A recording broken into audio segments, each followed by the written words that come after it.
A very warm welcome to the Kingdom of Bahrain as we get ready for the final free practice session before the 8 Hours of Bahrain, which will be round 7, the season finale for the World Endurance Championship. Hello everybody, Martin Haven, as ever joined in the booth by Graham Goodwin and Anthony Davidson, whereas sweltering in the pit lane will be our Louise Beckett, because it's not warm enough, so in the pit lane you have to wear a fire suit as well. And this is the traditional season finale here, also of course a Formula One Grand Prix venue. It's an odd track because it combines relatively low grip with relatively high tyre degradation. Is that going to be one of the themes of the weekend again? It always is here, Martin. Yeah, it's a great circuit, really. It offers good racing. You can overtake on this track thanks to the long pit straight that leads into the very tight turn 1, and it's a tricky corner to get right at the best of times, let alone in racing and combative dealings with other cars out there. But yeah, like you say, low grip. It's very windy this week as well. That's not going to disperse anytime soon. And a very tough track to get right. It's like you can see here, round 7, the final round on the calendar. Been all around the world to get here.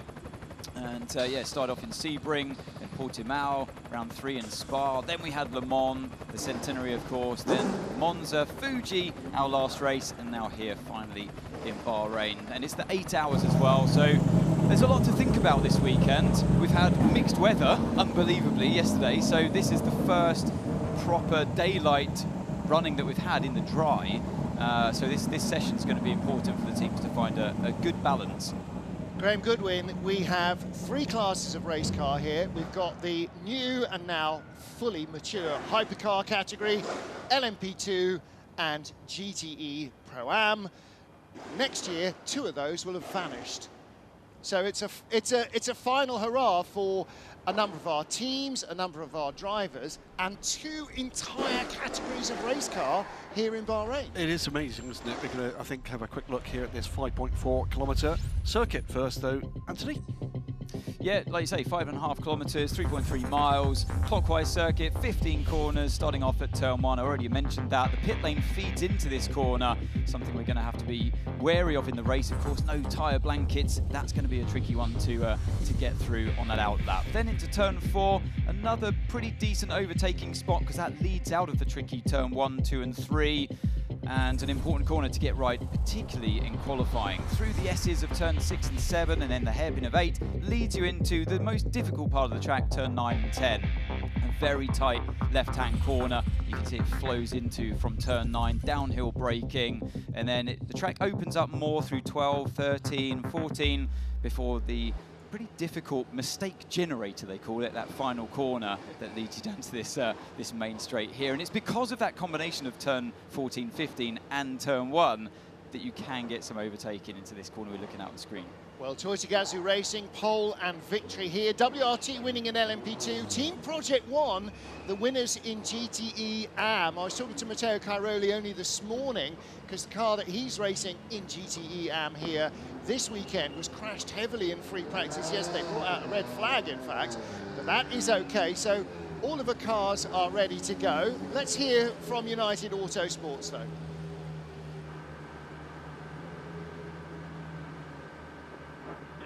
Do on new tyres straight out. Then at the end of that road, it's only going to be 4 or 5 laps maximum.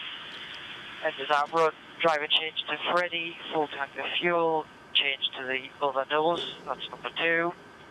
Change the brake blanket to full open, and change the rear bar to 11.8 hard. That's the plan. Well, that's Ollie Jarvis aboard the United car. And that, by the way, before we heard the track presentation from Ant, is of course a team that is hoping to make a transition from LMP2, which does indeed leave the FIA World Endurance Championship, but not Le Mans for next year, and into the class that's going to replace the cars we were just looking at there, the magnificent GTE class, its last dance, and it will be LMGT3 from next season here in the FIA World Endurance Championship. And actually, we probably ought to explain to viewers who maybe haven't seen the entire season or haven't followed so much of WEC over the year, and with the 193 Formula One Grand Prix weekends that they cram into every season. I'm hardly surprised sometimes that anybody's got time for anybody else. But the reason that LMP2 and GTE are disappearing is predominantly that these GTE cars, which are extreme versions of road supercars, are being replaced by GT3. And so there's two things that are happening. Even more hypercar manufacturers are coming. 3, maybe 4 manufacturers are coming. So that's 6, maybe 7, maybe more cars coming. And a bigger field of more varied GT3 manufacturer brands as well. So there's just no room in the middle. We can't start 60 cars in most racetracks that we go to, much as we would love to. So something had to give. And in the end, LMP2 now becomes a category that's going to be raced in the IMSA WeatherTech Series and in European Le Mans and at Le Mans in the 24 hours itself. So leaving for sort of 2 different reasons. You're right, for LMP2, it's the fact there is not going to be space on the grid for them, and that's a really good reason. Yeah. It is a much expanded hypercar grid for next season. We can go through that as we go through this show and through qualifying and join us for the race, of course, as well on Saturday. Remember, 8 hours into darkness under the floodlights here. For LMGT3, time's up for GTE. There is market demand to bring the GT3 class here. What that will bring us is more cars and much more variety. Potentially something like 9 different makes of car coming for LMGT3. That's still going to be confirmed by the FIWC organisers, LMEM and the ACO. But it does mean these magnificent cars, the Oreca 07s powered by the stunning Gibson engine, will live on. Will live on. The Gibson engine, by the way, announced as being the engine choice for the next generation of LMP2 cars, which will come in a couple of years. And Davidson, you've had experience, winning experience in LMP2 cars. You also know, of course, all about the predecessor cars to the hypercars here. You tell me just how good a race package is that LMP2? It's an incredible car for the cost for teams to buy one and go racing with one. It's around €500,000 still to this day, and that's the complete package to pick up an incredibly competent race car that's had to be heavily restricted actually over the years because the hypercars aren't as fast as the LMP1 cars used to be. So it was a problem in many ways to try to slow down this beautiful race car of the LMP2 to the speed we see today, because it was too competitive versus the hypercars. But the hypercar is obviously way more efficient these days, and that is testament to the technology they use, the hybrid engines. And yes, as good as the Gibson engine is in the LMP2, it is an older engine. It is a normally aspirated V8. So the turbo hybrid era that we're in with hypercars, really, for me, it's great because you've got 2 very different worlds, 2 very different technologies, and it showcases the efficiency that we live in today compared to that brilliant but older spec V8 Gibson engine. 1 minute.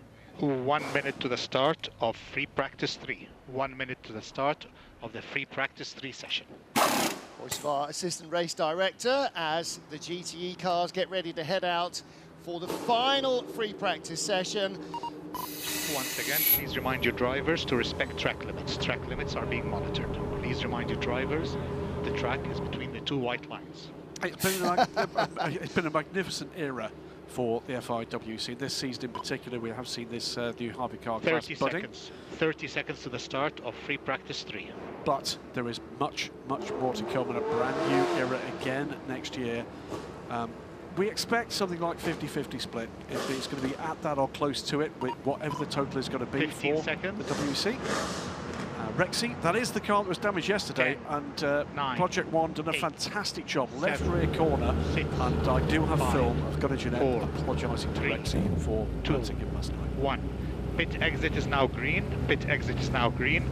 This is the start of the 8 Hours of Bahrain free practice 3 session. Lighting up the rears in the Toyota, really eager to get out of the front of the queue. Now there's no reason, no earthly reason at all why you can't just park the car in the fast lane. It's not like you're taking the tyre warmers off early, because they don't exist anymore. That's part of the FIA's drive for more efficiency and to try and reduce unnecessary energy usage by reducing tyre warming usage. In fact, Formula One is going to have to get to grips with that as well, because that's coming to them. The other thing that's coming to Formula One, which we're already debuting here, is 100% sustainable fuel. So you talked about the fact that these engines in the hypercars are more efficient, and the hybrid helps with that because part of the power is developed by the hybrid system as opposed to internal combustion engine. But even the internal combustion engines, the Gibson engines and the LMP2s and all the engines in the GTE cars are much greener because they're running on 100% sustainable biofuel. It's produced by Total from waste products that have no other use that get landfilled from wine production. They don't even go for cattle fodder, so it's something that is a waste product of no use that suddenly becomes extremely useful, and maybe that is part of the future, not just for racing cars, but for all modes of transport. Inevitably so, looking at all sorts of alternatives, all sorts of answers to the ever-increasing question about sustainability. Had a bit of a moment there, Ant, on that opening lap. That was one of the Porsches with what looked like a little bit of a Fuji move. Yeah, it was. It was on this car here. You can hear from Brendan Hartley now in car 8. The screen and display is very dark. Could you give me the setting? It's Charlie 1. You can go up to 9. Charlie 1, 9. Yeah, that's Brendan just saying. Basically, they were driving in the dark yesterday evening. That was their last time they were in the car. So you have to turn the dash brightness down in the steering wheel. Well, like your car does quite often. Exactly. If you've got a little sat-nav, it'll go to night mode and everything goes black with white on black as opposed to black on white. And They did take that on the options box on the GR10. well, what he's done is said, yeah, you don't want vertical hold, you want contrast. There's a reference. Ask your father if you've only ever seen digital television. But I'm surprised Brendan didn't know where that mode was, because it's quite essential in races, well, in endurance racing. Say Le Mans, for example, you drive into the darkness, you need to know from inside the car how to do that. Otherwise, the shift lights, they're so blinding that it really distracts you. So that's Brendan saying, look, now I can't see it, because we turned it down last night, and car 7, that's is that Jose Maria Lopez. It is. Yeah, he's had a spin. But yeah, you picked up on the fact earlier on, Graham, that the Fred McAweekey car, number 5, the Porsche Bit of a number lunge, 5. wasn't it? Yeah, lunge on the entire turn 4. I thought that was a little bit unnecessary. But, and this is on the exit of turn 7. Oh. Which of the two Porsches was that? Was that 6 behind him? I think it was. Look at this, so running on board, he gets into 7, still on cold tyres of course, and you could see straight away how nervous the car was on the rear end. Took the curb as well, which the car didn't like, and that's going to be a flat-spotted set of tyres on that Toyota straight away earlier on in this session. So it goes to show how tricky it is for the drivers, even with 40-degree track temperature on an outlap. I think when we come to the darkness in the race, cars exiting, coming out the pits with a fresh set of cold tyres, you're going to see some action in turn 1. Jimmy Bruni aboard the prototype competition number 99. They've had quite the entry into the Hypercar GTP era, and now, by the way, the very first privateer team to have scored an overall podium in an international race, doing so in the Modificata Sports Car Championship with their other chassis. In fact, the car that they made their debut in, a Monza. And here is their competition in that, if you like, subclass, the number 38 Hertz Team Toyota car. I think we've got Lou down the pits.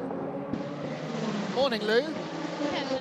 Can you hear me okay? I can't hear myself. So just so you know that the Persian is through the spin. They've just changed the rear tyres only. I guess that's reflective on how this circuit is on the tyre wear. Okay, that car has done just 1 lap. So that's interesting. I wonder if he had a little lock-up that we didn't see. You might possibly expect to see Toyota number 7 in a lap or 2. Yeah. We've got a little bit of radio broke up. Let's hear from Jose Maria Lopez, car number 7. I spun out of turn 7. All okay. It was my fault. Do you have vibrations? No, it's all okay. All okay. Now, you're looking at that at home going, look, the car's shaking like that all over the place. Well, as Anthony will know, race cars do that. But Yeah, cold tyres, and they are going to be cold for a couple of laps, just like everywhere else, until you build, because they're running at around 100 degrees of carcass temperature, and they go onto the car at maybe 25 degrees because they sit in the shade. They're not allowed to be baked in the sunshine, no. So it does take time, and there's even less grip on a cold tyre than there was in the rain yesterday.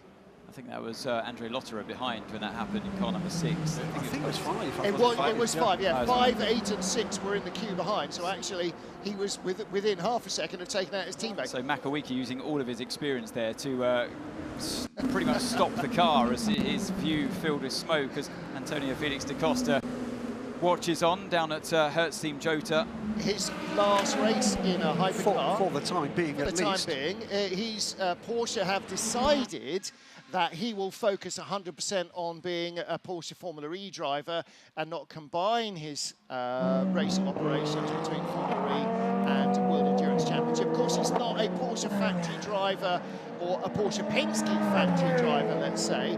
He's racing for Jota, who he's raced for a number of years with you in LMP2 and now in their Hertz Team Jota hypercar. But Porsche have, and again yesterday, Urs, who's in charge of their sports car racing program, said no, it's a Porsche decision. He has been told that he will be a hypercar, a Formula E driver, not a hypercar driver.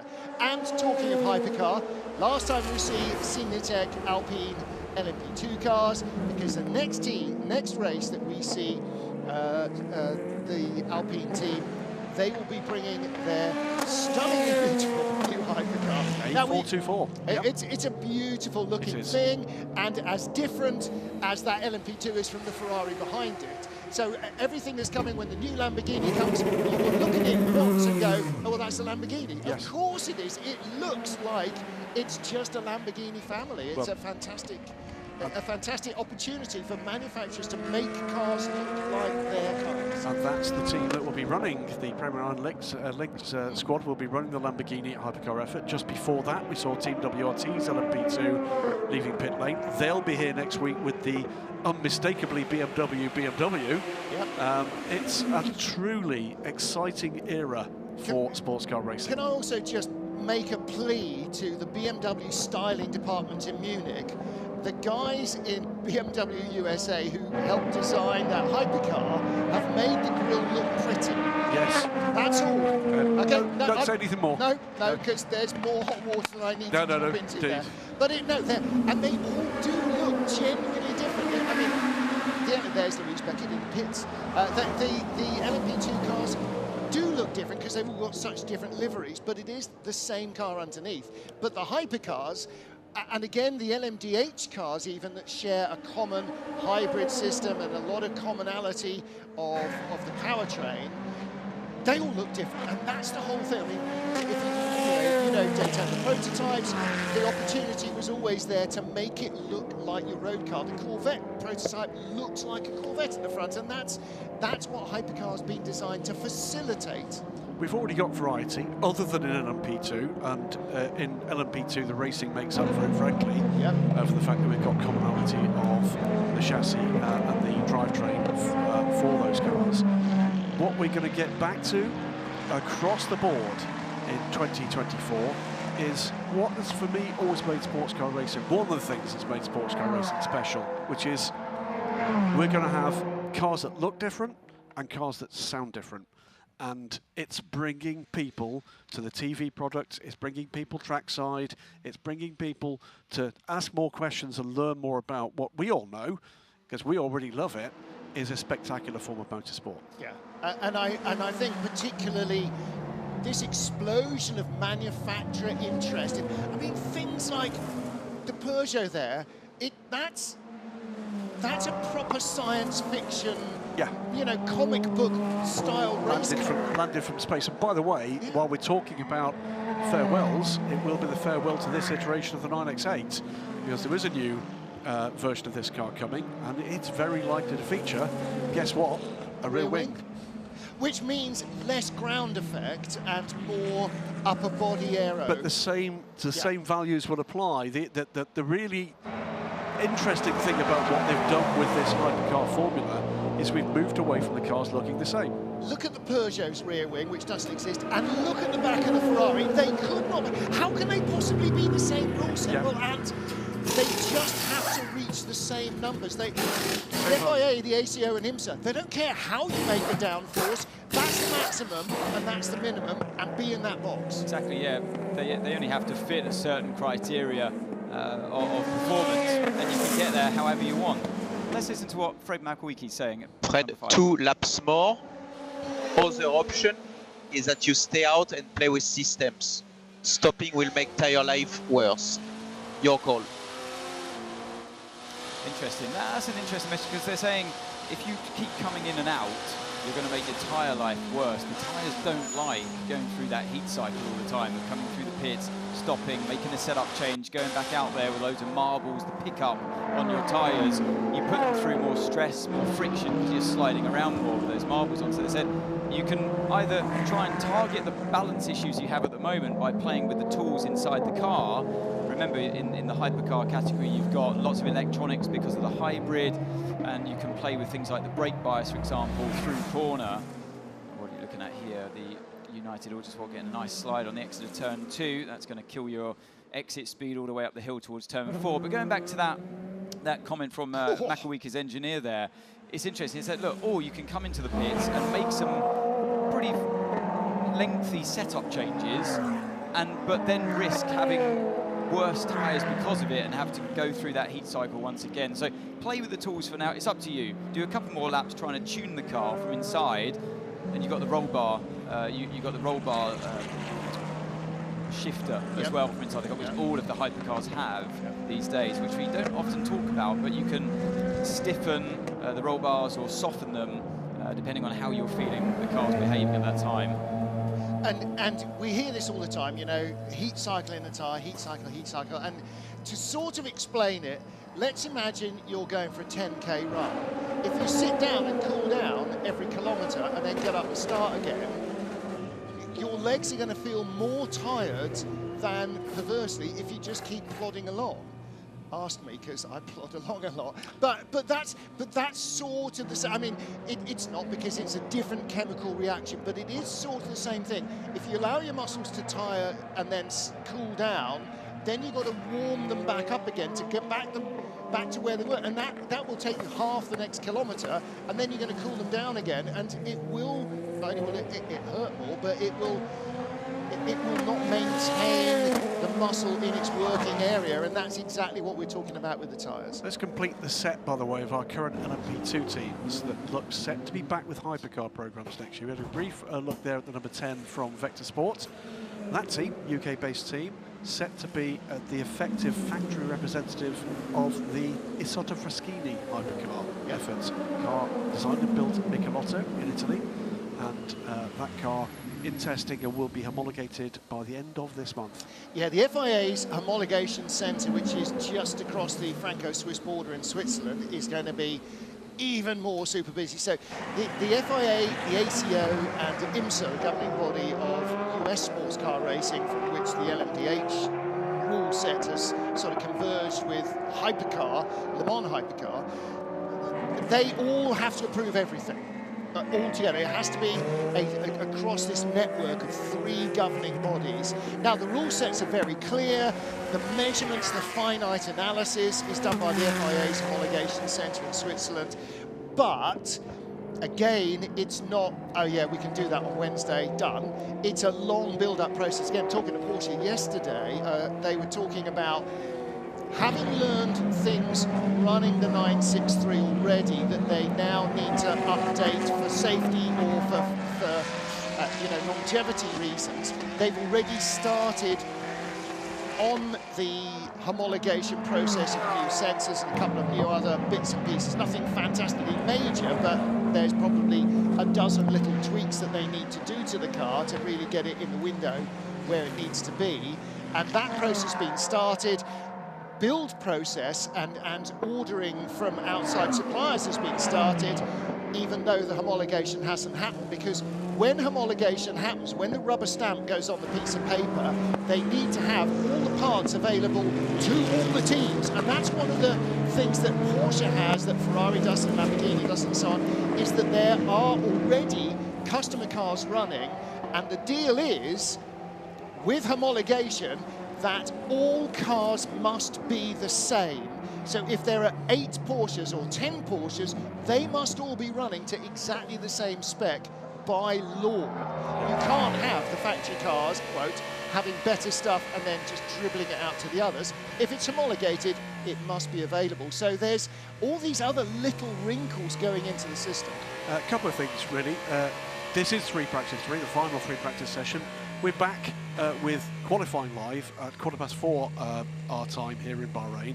I'm going to ask you to ignore what you're seeing on screen, because that says the race is on Sunday. It isn't. It's on Saturday. It's 8 hours of Bahrain, and that graphic is completely incorrect. So the 8 hours of Bahrain will get going at 2 o'clock. Are you listening, Fred? Yeah, 2 o'clock in the evening, Bahrain time. 2 o'clock in the evening? 2 o'clock in the afternoon, feels like the evening. My body clock's all over the place. But we'll finish, as always, under the floodlights. And boy, these cars look fantastic under the floodlights. And there's something about this place that when darkness falls here, the sound somehow pops as well. Yeah. Now then, interestingly, Ferrari have been resolutely pegged to the bottom, were it not for Van Wall, to the bottom of the hypercar class in the first 2 free practice sessions. Now they've got them all surrounded. They are first and 10th. So, and the Proton Porsches popped up to the top. So Toyota are doing something very different here from what they have been doing so far. There's Lida Wadu. The first and so far only female winner in a World Championship race. Did that result earlier this season. And Nilu, smiling away there, will be testing the Ferrari Hypercar, the rookie test on Sunday. That's what's happening on Sunday, by the way. And that, ladies and gentlemen, is what happens when we invite you into the booth to chat to us. There you go. Here she was last year in the booth, chatting away to us in free practice. This year, she's winning races and testing hypercars. So, and she's been mega this year. She's been really, really quick, very consistent. Great to see proper female talent emerging. One other point I wanted to make about Ferrari. Spent last weekend at Mugello, owned by Ferrari, a circuit keen to attract a WEC race in the future, no doubt about that. But one very interesting snippet came out from the press conference at the very end of that event, which is Antonetto Coletta, who heads up the Ferrari program, making it clear now Ferrari are ready, willing and able to support a 3rd Ferrari hypercar for next season. Now, frankly, I don't think he'd have been saying that publicly unless there's something in the works.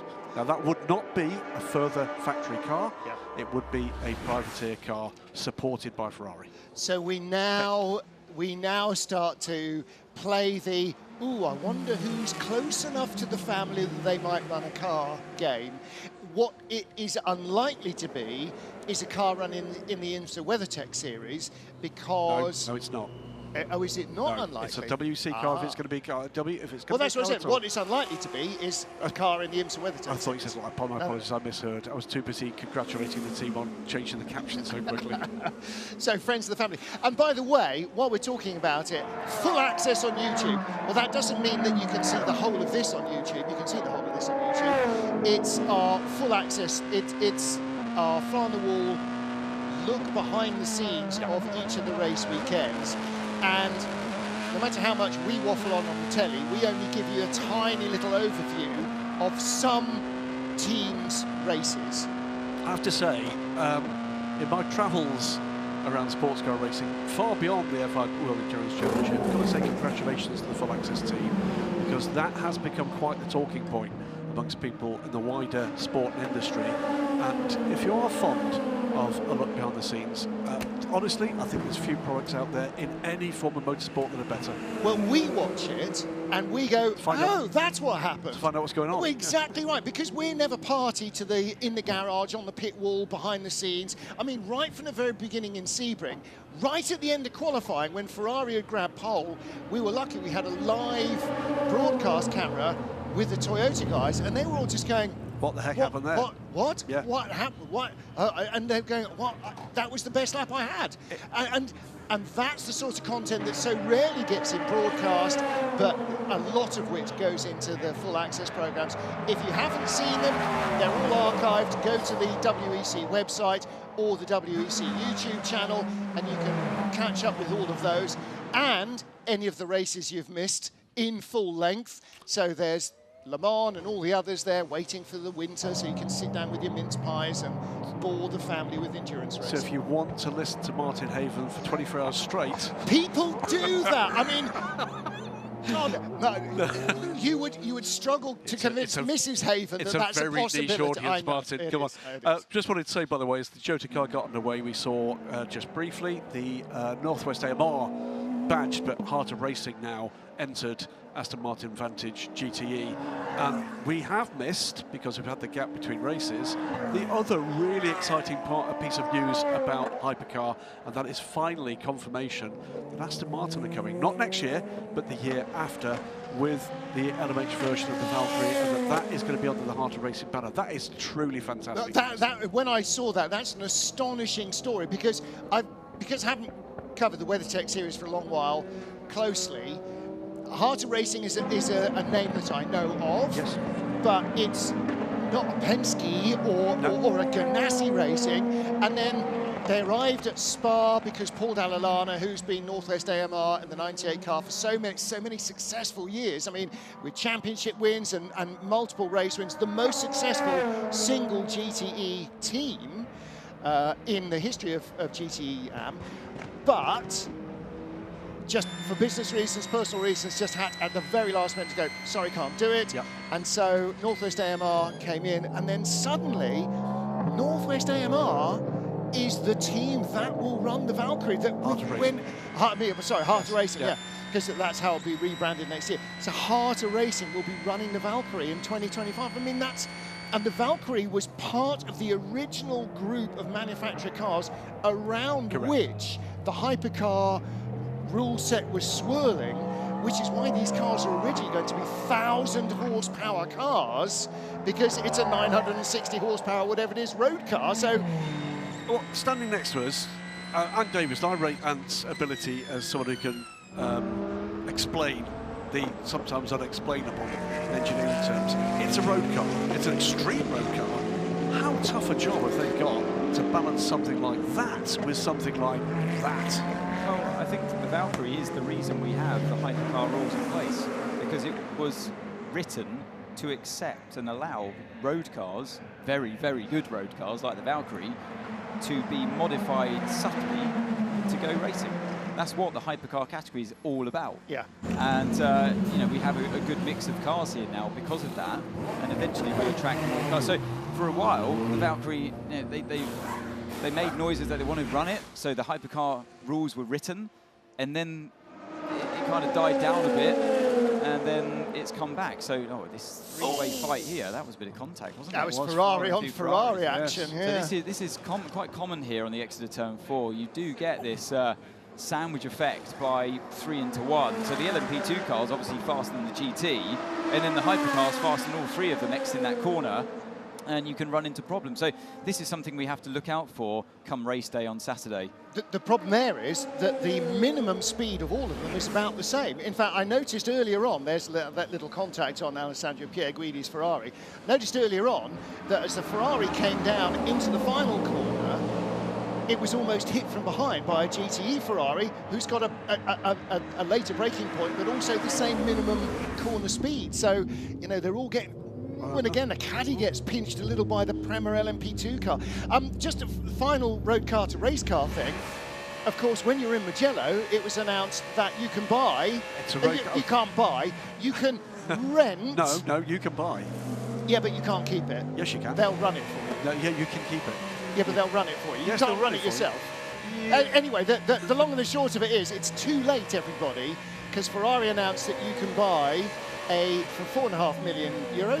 It's a bargain. Something like that. It's 4.5 million quid, €5 million, let's say. It's the Ferrari 499p Modificata. Yep. I think this is actually a really important moment. And why is it an important moment? Because it's a parallel program to something that Ferrari value greatly. Their top tier of customer interaction is what's called F1 cliente. That is, very wealthy individuals, if they choose to do so, can invest their money in buying an ex-factory Formula 1 car, which they can run at effectively exclusive track days. This is a new arm to that operation, and it's Sport Prototipo Cliente. They value that at the same level as they do the Formula 1 cars, and it's the first time that Ferrari, or I think anybody, has actually built a publicly accessible, track-only, will never race, I'll get into what it is in a moment, version of a race car rather than the FXX program, which is a track version of a road car. What is it?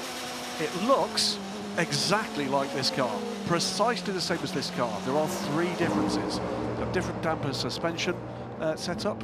It has Pirelli tyres, not the Michelin tyres by regulation. And because it's not regulated, it has a lot more power. So what does that mean? It means there's no no speed at which you can deploy the hybrid. The hybrid is on all the time. It also has a push-to-pass system, which means for 7 seconds per deployment, that car will have something like 860 horsepower in a package. They've not told us how little it weighs, but not a lot. Yeah. Oh, look at this Peugeot porpoising a lot. We saw this last year as well, didn't we? The car rides the bumps quite nastily into that pot, and compare it to the Ferrari. If you get that same shot I saw before, the Ferrari come down, it makes it look like the circuit's billiard table smooth in comparison. We've got a replay here, so you've got a bit of subsidence here as the tunnel goes under the track, and it causes these high points. The car doesn't like it, bounces over them pretty violently just before they hit the brake pedal, and that's a rough ride from inside the car. They're limited on this ground effect car and how low they can make it. We're all familiar now, thanks to the new regulations in Formula 1 about porpoising.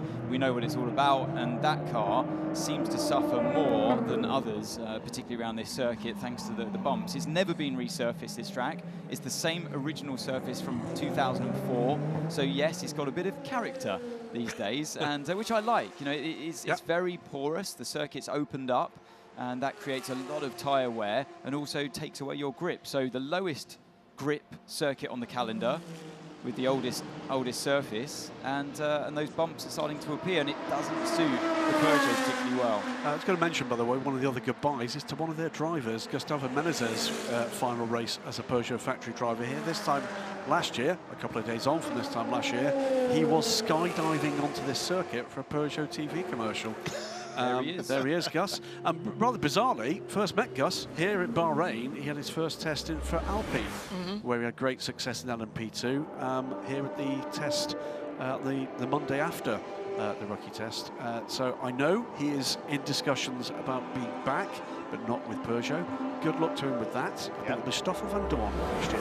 Well, what I gather from Peugeot, we're going to see another shot here coming into Thomas. So no matter where they go, you see they're hunting for where to go to avoid those bumps. I know from first-hand experience, you can't. It runs the entire width of the track, and it even makes overtaking pretty difficult as well, thanks to that. But Peugeot, I believe, are, like you say, they're going to put a rear wing on their car to start with next year. But I feel like they've understood this car perfectly well now, and I'm excited for them to see what they do with their car for next year. So remember, you're locked in terms of your aerodynamics in sports car racing these days from the start of the year.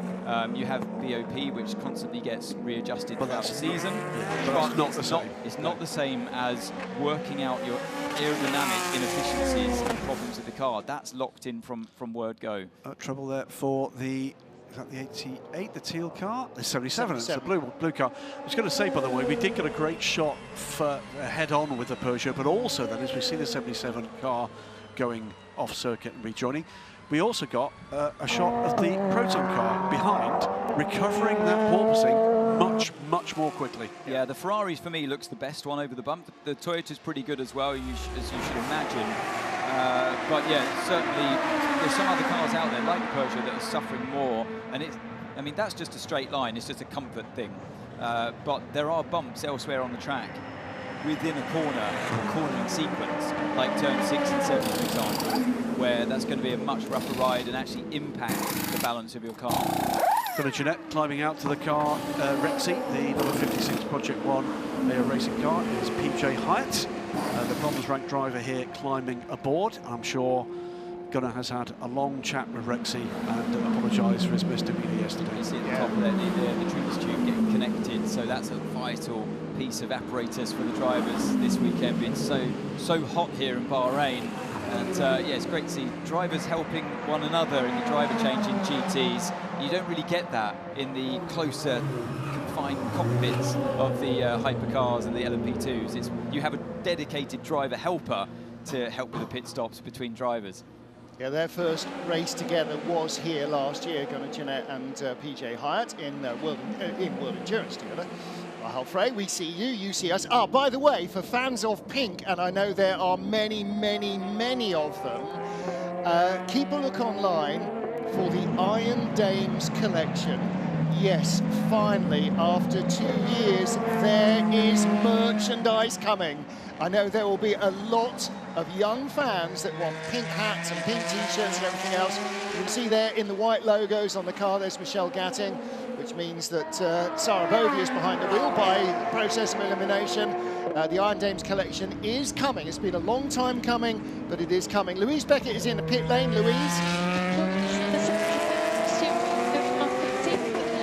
Understeer issues and possibly brake issues with that 77 Proton, so I'm just making my way to the team. All right, not the only car. I thought the Peugeot looked like it had massive handfuls of understeer as well. That's one of the problems with being low grip, and one of the reasons it's high deck is that if the tyre slides, radial tyres don't like that. Cross plies didn't care so much. Radial tyres like to go in a straight line. One final thing about Christian Reed. In a press conference yesterday, Sam Smith pointed out to him that he was the winner of the very first of so far 84 GTE Am races, and he is still here in the very last. And he said, I didn't realise I was the winner of the first one. Well, I suppose we'll have to win the last one then. So I mean, that would be, you know, for them, a dream victory and a great way to round out the programme. And maybe his final top flight international sports car race, having started over a quarter of a century ago in FIA GTs with his dad. Watch the space. I watch this space, and I say that openly at this point. I've had a long conversation with Christian about programmes that are coming forward for next season. I know what he's been saying publicly. I know what he's been telling me privately. Watch this space. It's been a great run, and it may well continue. Let's find out over the weekend. Yeah, absolutely. Sorry, Martin. Louis Delatraz just weaving around here in car number 41 WRT. They've only got 7 laps on the board, so they've spent a lot of time in the garage this session, down there in 36th position. And the 31 car on pit lane with a rear cover off on the other WRT car, which is welded to the bottom of the cars in LMP2 that have completed laps. So not a great session so far from WRT. The other car, if you've got your timing screen open, 36, the Alpine car, that's only done 7 laps, which is actually 1 fewer than the WRT car. But the reason for that is they spent the first 15 minutes of the session parked. Tom Blomqvist there and Oliver Richard Benjamin Jarvis. That was that the ones on the card at the airport, yes. And Robert Constanduros was one of the Bahrain helpers. Had a thing. I said to Bob, because he is here doing the commentary at the track, I said to Bob, I bet you haven't been called Robert for many, many decades, because it will always have been Robert. Yes, it would have been that. And it would have been Oliver William Benjamin. I bet he hasn't been a very bad boy for a while, for his mum to shout that at Ollie Jarvis. University known as Ollie, but it was just very comedy to see his full name being held up on the name. Should tell you that in no way did most of the grid getting off that flight find that amusing. No, definitely not. Definitely not. Now then, the Van Wall heads back into the garage. So, whereas that's Tristan Vautier was in the car as it came in. Struggling for pace and almost at the bottom of the LMP2 runners there. 1:55.409, the best effort for that. That is a full 3 seconds off the 11th fastest hypercar. That is the number 93 Peugeot. Top of the hypercar pile, though, a very different look from any of the sessions so far. Richard Westbrook in the Caddy, Nick Nielsen in the Ferrari, and Harry Tinknell in the Proton Porsche, ahead of Antonio Giovinazzi in the second Ferrari. And again, Toyota Gazoo Racing 7 and 8 have been first and second in each of our practice sessions so far. Big lock up from the Hertz Team Jota LMP2 car, and here from the Hypercar in Hertz Team Toyota, so both 28 and 38 with big lockups. And that's just a factor of this track. It's so low grip, everything locks up in the end. Yeah, it's a heavy braking circuit. We saw down at WRT they were changing brakes. Maybe that's what was going on. That's why they've had such limited running.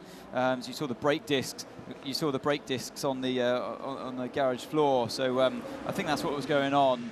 But yeah, such a heavy braking circuit, and you need to have fresh brakes in the car, obviously for qualifying. But everything has a life in the world of motor racing as well. So you want to run parts as long as you can, but it's about performance at the same time. So if the brake starts getting too worn, on a circuit like this one, you're really going to start feeling that. The pedal goes a bit longer, the stopping power, the actual bite from the brakes themselves really deteriorates, and the pedal becomes a bit wooden, and you feel like you even lose time going into the corners. So like turn 14, for example, coming up here with the car 7, so you lift and coast for a little bit, then you're on the brakes, you see on the right-hand side, and that moment when you're braking, you start to ease the car into the corner, Conway driving there, you feel, if you haven't got the brakes there for you, a bit of understeer can easily start to creep in, or you end up running out wide. You can grab a brake very easily as well into a corner like this one, turn 1, so that's what we might have seen from the car 38 beforehand. Now, one of the other factors that we need to talk a little about, we saw in the graphic there of was it the Toyota or the Ferrari, where they're using 3 hard tyres and a medium on the right front. Now, because this is a clockwise circuit, most of the corners are right-handers, which means the left-hand side tyres, you're leaning on them all the time. So mixing mediums and hards has been a bit of a factor. Earlier on yesterday, I saw a couple of cars with 1 hard on the left rear and 3 mediums.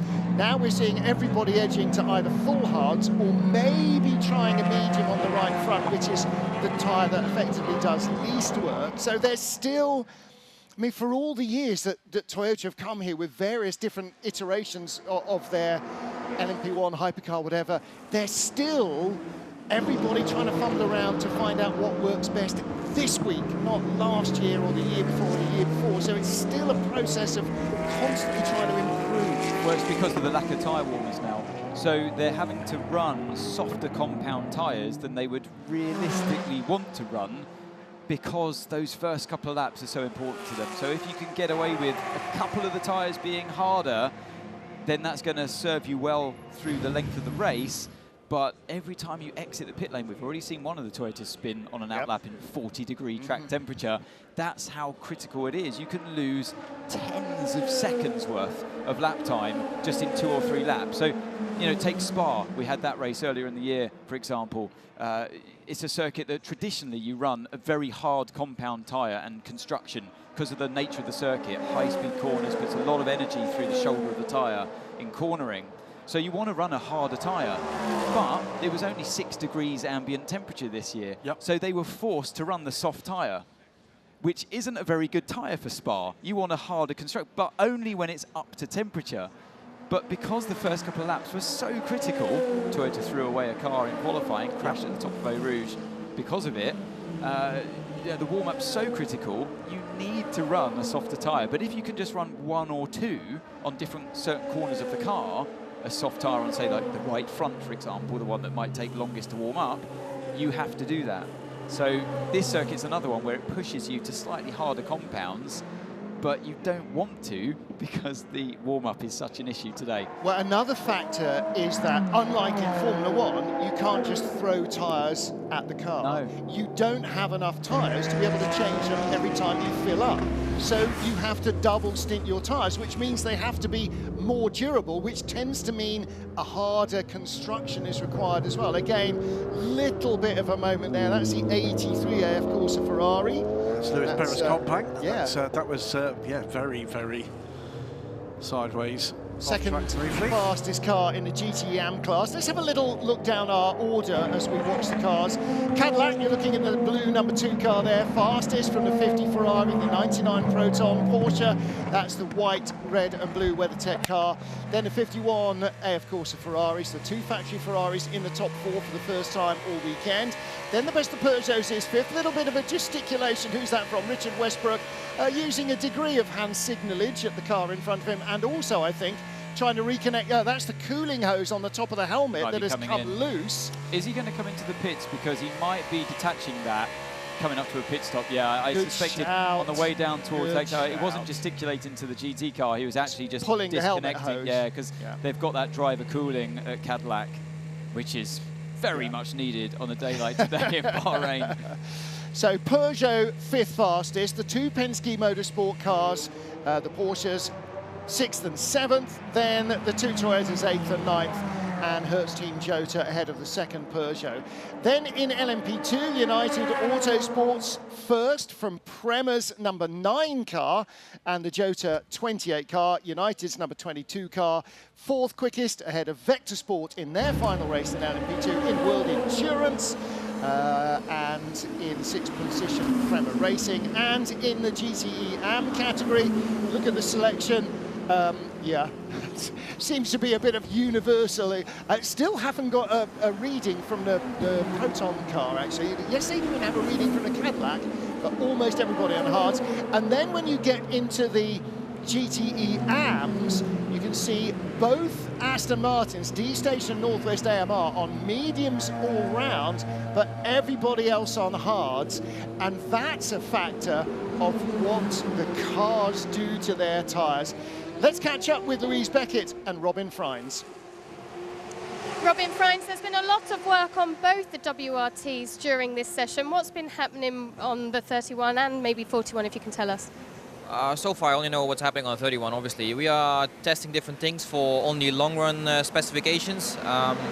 We're really focusing on the race and qualifying. Yeah, I mean, the lap times, everybody at quali runs except us, so we are down, but yeah, qualifying is not our main target at the moment. So we see how the race one goes. And how is strategy and teamwork going to play out in this race this weekend?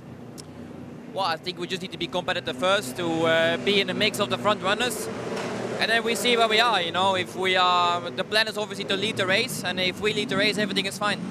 All right, thank you. Thank you.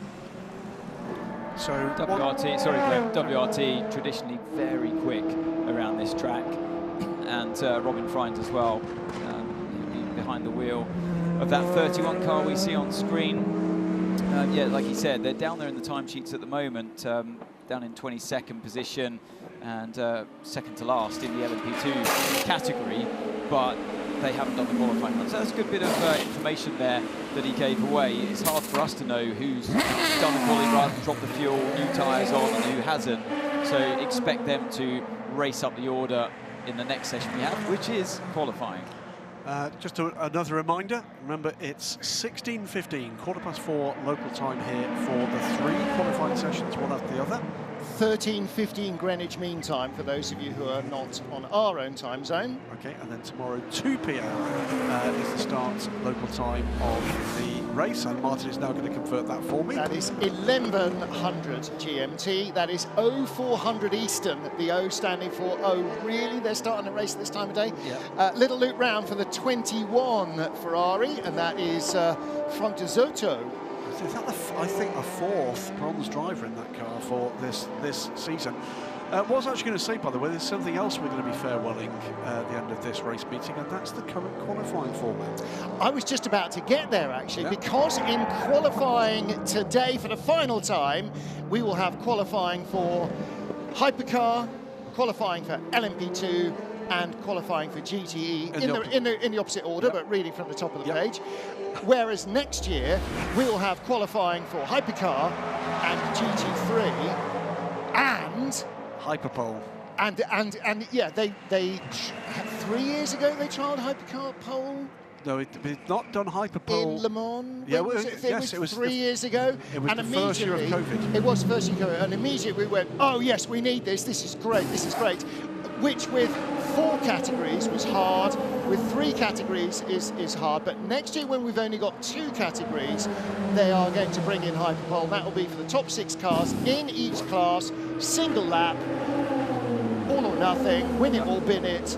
That's going to be an extra fun element. And the drivers at Le Mans who get through into Hyperpole, it's a feather in their cap. They really love that because it's absolutely everything maxed out. And yeah, that's going to be a great addition as well. And very, very pleased to read that the other week when that was announced. So if you want to hear Martin Haven turned up to 11, tune in next year for Hyperpole. I think where it really works in Le Mans is that you have all categories out there all together, unlike the rest of the World Endurance Championship where it's split categories in qualifying. So today, later on, you'll have the Hypercar and the LMP2s out there together, and then the GT cars out there by themselves. And it's safer. I think it's easier for everyone to understand as well. And most critically, from a driver's perspective, you get a freer lap. You're not constantly tripping over each other. So at Le Mans, that still happens until Hyperpole, because obviously you've taken just the top 6 from each category, and so you've got less cars out there, and it gives you potentially a freer lap. In theory, it does anyway. So that's where it works at Le Mans.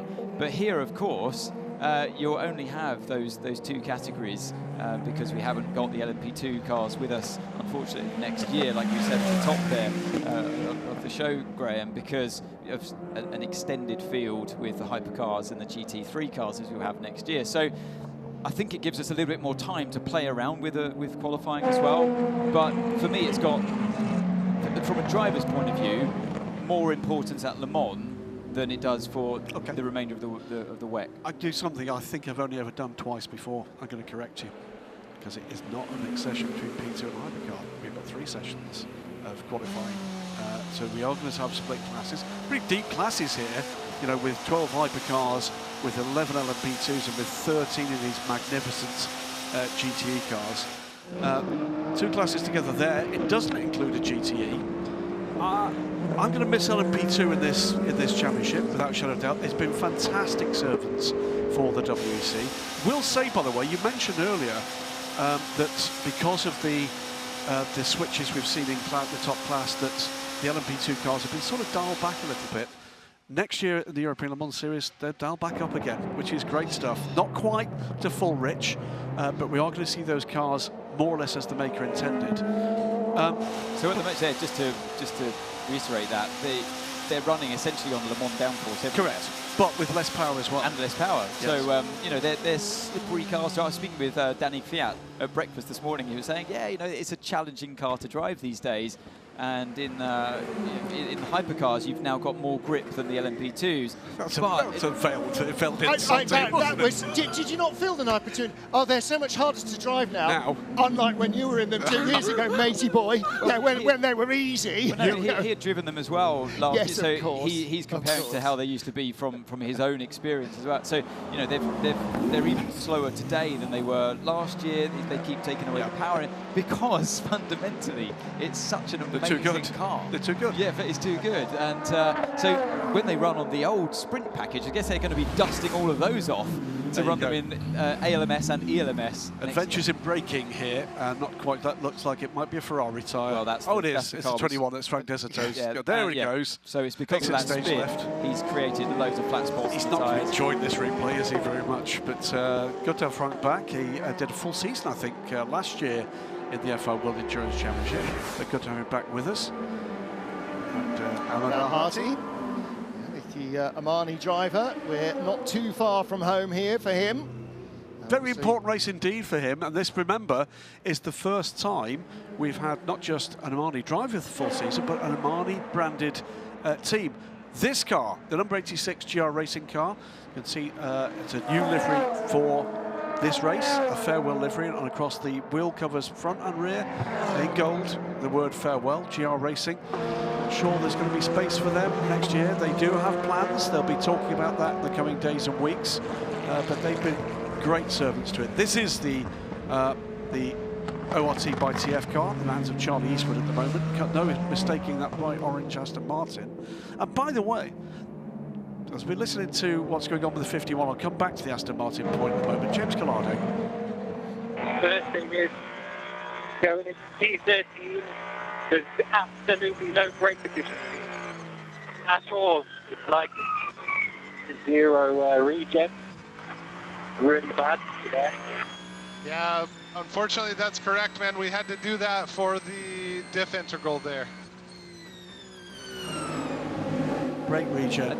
Graham Goodwin and I are staring quizzically at Anne Davidson, and he's coming up with... Well, I didn't quite catch the first bit of it. What he said no brake regen in turn 13, I think he said. Yeah. Okay, yeah, so I thought he said something about the regen. Well, I heard the regen, but there was something earlier as well that he said, and I thought it might have been about the brakes, but then that's his engineer, Justin, what's his surname? I keep, every time his name comes up, I keep thinking the wrong Justin, and I'm not going to say. Just in time. He was saying that the way that the hybrid is interacting with the differential setting as well, we've had to tweak it slightly so that, I don't know, maybe they want more influence from the diff of the car rather than the handbrake effect from the hybrid under braking. And this is the tools I was talking about earlier on. Tyre wear. Tyre wear is, and it will be extrapolated back from managing the tyre, which means you can't have the braking feel. You were saying basically the pedals, like you were saying earlier, like wood. I've got nothing. I've got nothing at all in turn 13. Yeah, I'm sorry, but we need to protect the tyre. And if you have more braking there and more hybrid braking, then when you bring the power in, presumably it's going to start to boil the rubber off 13, and then you're dead. Well, it proves the point what you were saying earlier on. This is really a braking circuit. You know, the brakes take a big punishment here, and you need to get the car turned in those slow speed corners. This is a medium speed part of the track. There aren't really high speed corners on this circuit like you have at Spa, for example, or Le Mans. So this is a technical track where you've got to be patient with the car, stop the car well and efficiently, and get the car turned, rotated in the slow speed corners in a straight line exit to maximise your traction. Justin Taylor, my apologies. Ex-Audi, ex-Rebellion, now with Ferrari. Watch the Ferrari again. Let's stay with him. Let's stay with the Ferrari for a moment or two, because you're not getting a nice smooth parabola through the corners. Medium speed, high speed, it's all trying to tweak the nose in. Now, very slightly, part of that might be driving style, but I doubt you're having that much effect. In the really slow stuff, even then, Antonella Cottoletto watching on, even then you can see the car sliding the rear. And again, look, this definite slide of the rear is coming out of turn 3. Up to turn 4, hard braking. It's a low speed corner, so it should be relatively smooth, but 5, 6, 7, as they start to come down the hill, he's kind of threepenny-bittening his way around all the corners. It's just not able to be smooth. Well, it's the way the car interacts with the bumps as well around this circuit. And you have to use the curbs as well through 6 and 7. But turn 4 is an interesting one.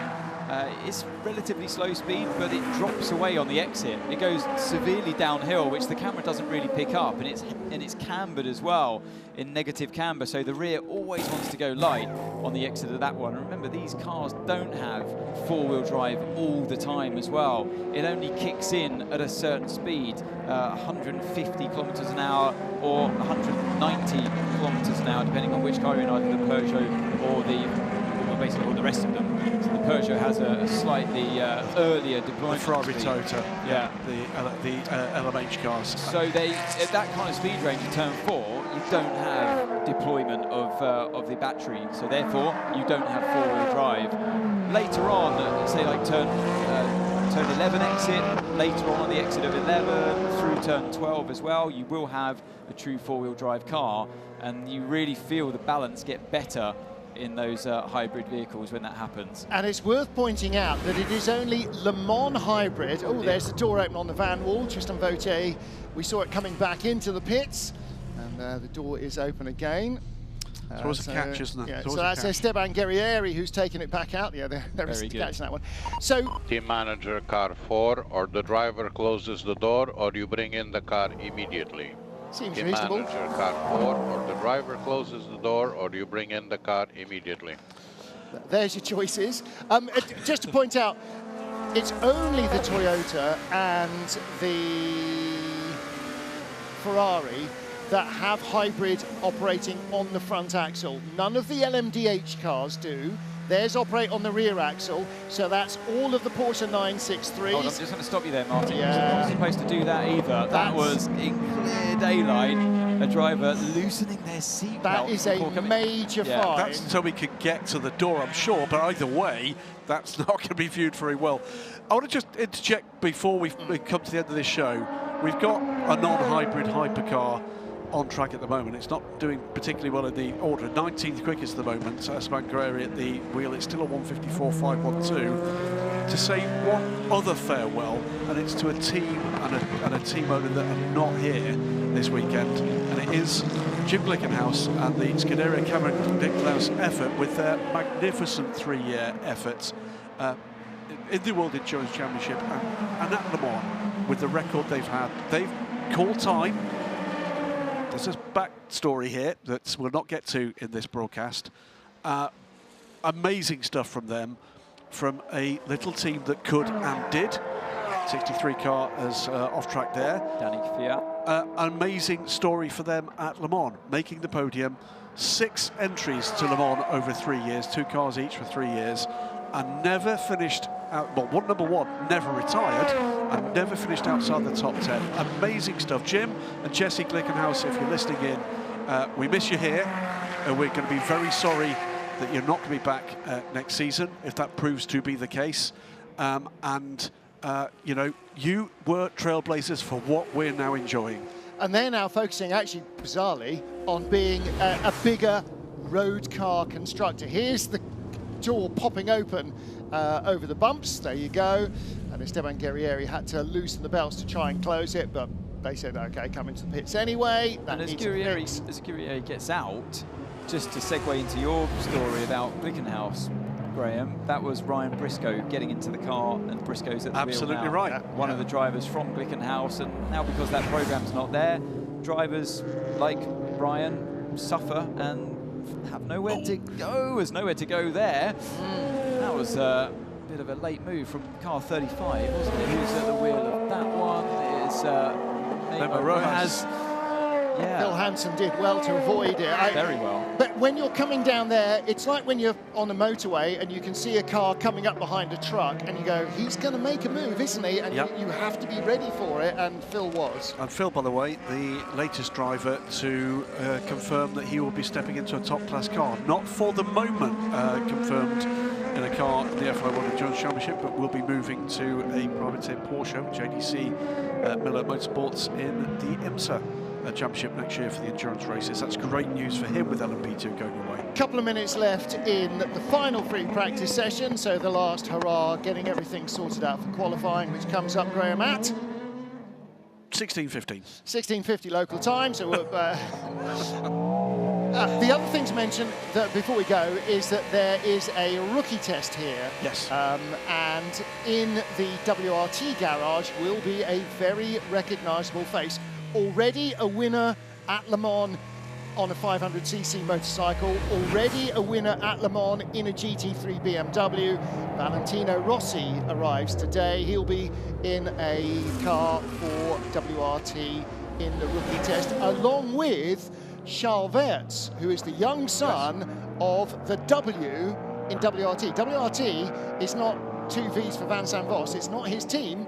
It's the Weerts family team. Weerts racing team is WRT, and Charles and the doctor are here for the rookie test. So there'll be a lot of interest to see whether he arrives in WEC next year, and in what. Yeah, well, there you go. I mean, I think I could probably fill in the blanks, but I won't because I'm too polite. But Charles Weerts, by the way, before we get to talk about the doctor, what a magnificent run of form he's had. Now, you know, winning races as a de facto factory driver, and correctly so. His speed has been great.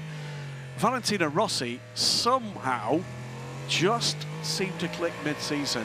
He's racing in the SRO field at the moment, winning races in a full pro car, and the personality, the following he brings with it, I expect we'll see him in the WEC next season, and he's going to be a phenomenon. There's no doubt about it. What he brings with it, as we've seen with so many personalities and brands adding to the show, boy oh boy, there's a lot more to come. I am truly excited for next season. Well, the names that are swirling around, his is one. Jenson Button's being talked about a lot. Mick Schumacher's being talked about a lot. Robert Kubica's here already, of course, you know. And Anthony Davis, we had this conversation a while ago, a couple of races ago. You were saying when you came from Formula One, you suddenly discovered that what might have been a way to sort of, you know, continue your racing career, but certainly not F1, made racing fun again. And you're sort of a bit evangelical. I want to go and tell all these drivers in F1, you could be having a lot more fun doing this. And I think that message is sort of spreading. You know, Fernando Alonso came and clearly had fun. Mark Webber did, and so on. So there is a lot of good racing talent that could easily be heading our way. Well, sports car racing in general, thanks to this being a world championship now, is much more on the radar for any young driver coming up, and they see it as a viable, realistic opportunity to earn good money as a racing driver and drive brilliant cars and be involved with top manufacturers. So that wasn't really the case before it became the World Championship. They were still brilliant cars, and you had the odd manufacturer involved, but this series is growing all the time. And so yeah, you get young drivers like Alex Lynn, for example, you see on screen now, driving for Cadillac. They finished the session on top here. It's a great opportunity for drivers to aspire to be a fully fledged professional for years and years, and have good fun as well and drive brilliant cars at the same time. And the indication of how that trickle-down effect is working is this weekend is the debut of the Porsche Carrera Cup Middle East. Now, there's been a Porsche Championship running in the Middle East, predominantly run by Walter Lechner's team, now run by his son, Robert Lechner, for 15 years. And it's now a bona fide Porsche Carrera Cup. So using the same cars as Carrera Cup Deutschland, Britain, France, Italy, Spain, blah-da-da, Super Cup. Gunnar Jeanette with a thumbs up. He definitely owes the team beers. But there are 16-year-olds, 17-year-olds, 18-year-olds in this race paddock, or in the Carrera Cup paddock, who clearly have no intention of pursuing any single-seater career whatsoever. They want to be factory sports car drivers. That's how much of a trickle-down effect Le Mans has always had, and continues to have now even more. So it's not just guys that have moved out of F1, it's kids that have never raced anything other than a go-kart want to be here doing this. Alex Lynn, the #2 Cadillac, is top of the charts in this free practice session. Does that give you added confidence going into qualifying? Yeah, I think so. We had a strong day yesterday with P3, behind the two Toyotas. I think everyone's played their tyre strategy a bit differently. So yeah, I think we're actually in a good spot. What are your expectations for qualifying? Because obviously we know the conditions are going to be a bit later in the day, changing. I think, again, it's going to be a big question on which tyre compound everyone takes. So obviously we have to drag that into the race. I think one compound is significantly quicker over one lap, but doesn't seem to last too long in the race. So it depends how aggressive we want to be, I think. Okay, thank you. Thanks. Alan in there, and congratulations to Alex Lynn. Now the reigning European Le Mans Series champion from 2 weekends ago with Algarve Pro Racing. A couple of stunning races at Portimao to finish the season. A unique double-header as a result of the cancellation of the Imola race. But it goes to show, doesn't it, the transferability of the skill set, not but GT drivers going and trying LMP2 cars, hypercar drivers driving LMP2 cars or GT cars. Look who was in that ELMS field this year. Sebastian Buemi, Toyota driver. Jose Maria Lopez, Toyota driver. Alex, I mean, all of these guys. Neil Jarni, yeah. Yep. I mean, not Sebastian Buemi, Neil Jarni. Yeah. So many World Championship class drivers in the European Le Mans Series, and for Algarve Pro, tiny family-run team. Yep. They're based in Portugal, as the name suggests, but run by a British couple, Stu and Sam Cox. For that team to beat all of the Uniteds and all of the others, all of the big teams, absolutely right. That's a brilliant advertisement for the championship. Is that if you do your job well, you've got the same chance as the others. And for them, that championship title was a massive, massive huge. Multiple championship league team in Asia. They've won LMP2 Pro-Am at Le Mans. They've won races in the United States. I will correct you on one thing. There's one thing that Stuart Cox is not tiny. tiny family-run team. Cadillac Racing, yeah, well, he is compared to me. He's not compared to me, he's still big. Ferrari and the Proton Porsche, so 3 different brands in the top 3, 4 in the top 5, and then the Toyotas keeping their powder dry, probably already happy with their qualifying setup. And as Alex said, there's one, okay, it's only a medium or a hard. There's only 2 choices. There's one tyre that's significantly quicker over 1 lap. Well, gee, I wonder which that one might be, but it's going to die a death. Now, you might find that some teams are qualifying on a medium and starting on a medium and putting the not full stint of the race at the very beginning. The chances are that this race is very likely, more likely than most probably, to run green all the way through, unless there's a major incident. You said that out loud, didn't you? I know, but it tends to be the case. It tends to be one of the least full course yellow safety car affected races. But it is a gamble, but then all of racing is a gamble, and sometimes you've got to be brave. And if you start and this is one of the key things for Porsche, showing it in Fuji, if you start in front of the Toyotas, it's very, very hard for them to get by. But when they're in clear air, they can go. So that's part of the equation. Well, at the end of track action for FP3, next track action on our broadcast channels and on the WC app will be qualifying. But do remember as well, a lot of social media channels and getting a lot of views now across the web, with a huge amount of content coming from the FIA World Endurance Championship, and for that matter from the teams and manufacturers involved here. So if you are looking to consume more, as we've got Pascal Vasselon, the technical director at Toyota Racing, just explaining what the lunch schedule is, I think there. Yeah. No, he's not. He probably is. That's definitely not a technical team brief. But keep an eye out on what's going on Twitter, on Facebook, on Instagram, on TikTok, across the web. There's something there for you to catch up with any team or driver that you're keen on keeping an eye on. There's Ferrari going to work. Well, and having Ferrari factory cars in the top class in a World Endurance Championship race for the first time ever, the first time they've raced at the top class at Le Mans since in over half a century, it is bringing eyes, it is bringing new fans discovering this, and we're seeing this in the comments on all of the social media and all the YouTube things. Wow, I never knew this stuff existed. This is fantastic. It is, and we're trying to spread the message. So if you're enjoying what you're seeing on YouTube, tell a friend, tell all your friends. Yeah, and come to a race, because if you think this is good access, you won't believe what you're able to see close up. Yeah. It is quite unlike anything at this kind of level in terms of the ability to interact with the teams and the drivers on site. So that's it then. FP3 is done, and it's decision time for all of the teams and drivers now. Where do you run your car for qualifying based on everything you've learned so far? I think for the most part, Bahrain is what they're going to choose. You know, it's a tense time, because you often come to the end of FP3 session, you're still unhappy with the car, the ride not be to your liking. We're hearing from one of the Peugeot drivers, I think it might have been Menezes, one of the 94 drivers at least, saying this was the hardest thing I've ever driven. And you know, you've got to try and tweak that, or severely tweak that for qualifying. You can see the discussions going on down here at Peugeot now. So what do you do, and how much will that compromise your decision-making process for the race balance car that you need as well come Saturday? Because that's really where you want the car in the sweet spot. So you're having to fight 2 different angles here. You know, the speed you need for qualifying, a more pointy car perhaps, you don't really care about the tyre wear, but you need to get locked in a nice balance for the race day, and that's the most important part.